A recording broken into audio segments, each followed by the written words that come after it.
at the Business Today India at 100 event. And at that time, you were planning for the rollout of the 5G services for Airtel. If you want to share with people sitting here what to expect next, when it comes, because 2G happened, 3G, 4G, 5G, what happens next? There's talk of 6G. What does 6G look like in the real world? And how would the lives of those sitting here get impacted? What should they expect from the future of mobile telephony? What you have to see, the base industry, which is the industry of connectivity, is what it enables all other industries to do. 4G started a massive wave of heavy data usage in variety of forms. It created and spawned industries which were never thought about before, because you had capacity on the network, you had speed. And these two things brought in fanciful things. They created multiple businesses around the globe. Now, when you are at the cusp of AI taking really deep roots and shape in every facet of our life, in anything that we'll do in the future, whether it's Preeta's business or Dr. Treha's business in medical science, or indeed industrial, manufacturing areas, or public services, what does this do? 5G allows you now speeds which are 20x of 4G. More importantly, the latency goes down to almost 10, 12 milliseconds, which means if a robotic surgery has to be performed in a village, you can do it in really real time. If there's a blood oozing out of an operation, something going wrong, you can control it there and then. You don't have to have a delayed response. An autonomous vehicle, if it has to brake within milliseconds, it can do so. If drones, which are going to be all over the world, they have to operate and not collide with each other, they can be taken care of. But importantly, in 5G, you can slice and dice. If you need a specific service, I can give it to you as an individual.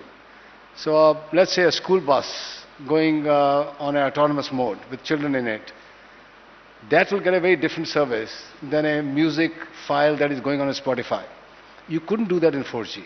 So that is the capability of 5G. You can do a lot more on a specific tailor-made design for each end use.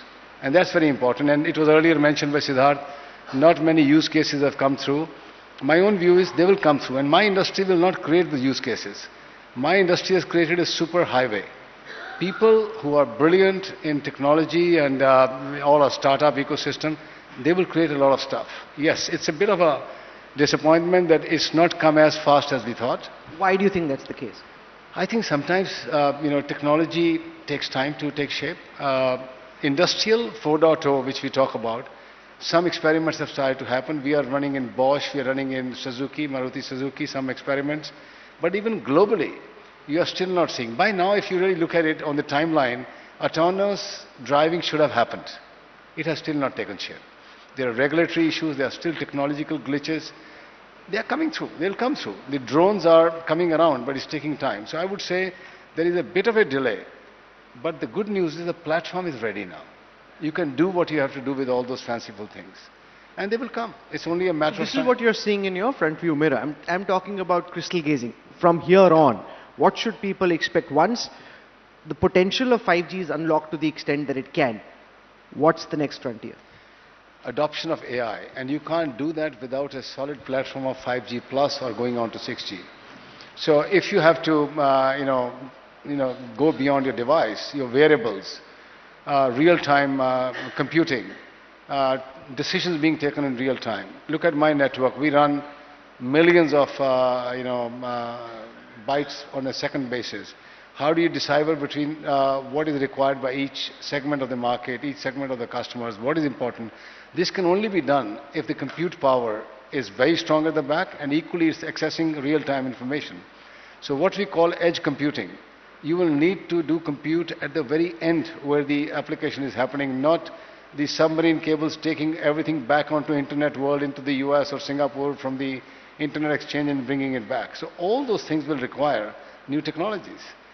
If everybody in the world has to use newer technologies, latest technology, whether from defense, fighter jets, onto robotic surgeries, onto daily management of our lives, refrigerators ordering food when it gets empty, all this will require massive compute power and importantly, very high quality connectivity. Our industry, my job is to continue to be at the leading edge of that.